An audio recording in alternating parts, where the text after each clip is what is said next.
Nagpahukay nga kami mare dahil may kapatid kaming pagtitripan. Pangarap niya daw lumubog sa buhangin kaya pagbibigyan natin. Ringat nagkalkal na ng kuyukot yung kapatid ko dahil wala siyang kalaban-laban. Hindi ka pa. Kasama ko nga yung kapatid kong kutuhin at may isusumbong daw siya sa akin. Shoot, Mare, napakatinding revelasyon. Ano sabi ng sugar daddy ko dun sa mga sexy kanina? Labas daw ang open pipe. Malalaki daw yung open pipe. Malalaki open pipe. Wala ko sinabing ano.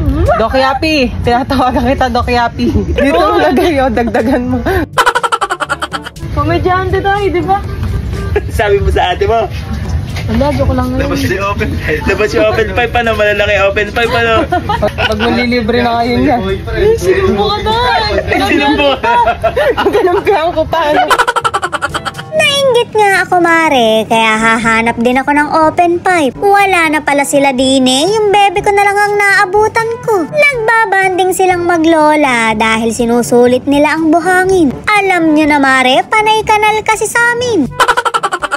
Nakaisip nga ako ng kalokohan kaya tinipon ko yung mga kapatid kong aswang. Nagpapahukay kasi yung kapatid ko dahil lulubog daw siya sa buhangin. At dahil pangarap niya nga to, gagawin nating memorable. Oo mare, damay ka dito kahit nanonood ka lang.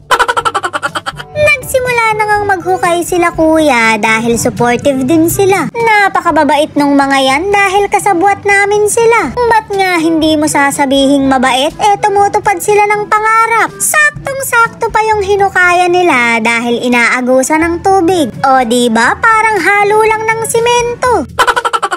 Mukhang napasubo nga yung kapatid ko dahil hindi na maipinta yung pagmumuka. Abay, pinalaki ka ng sex bomb kaya laban lang.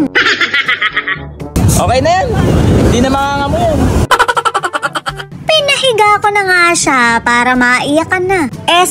Para mapicturan ko na. Ringat nakitulong na kami para may ambag naman kami. Sakto namang paparating yung Agos na hindi ko inaasahan. Yan na! Wala na nga siyang kalaban-laban kaya pinakalkal ko na sa kapatid ko. Singhutin mo ngayon ang halimuyak ng kuyukot ni Judas. Isa bang?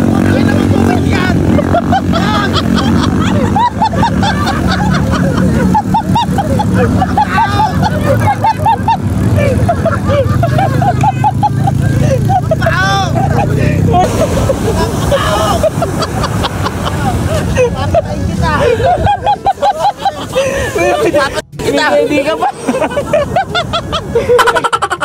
Bukod nga dito sa buhangin, may iba pa siyang pangarap.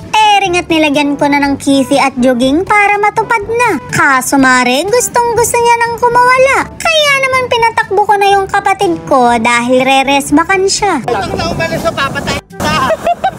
Umalis ka. Umalis. Oh no!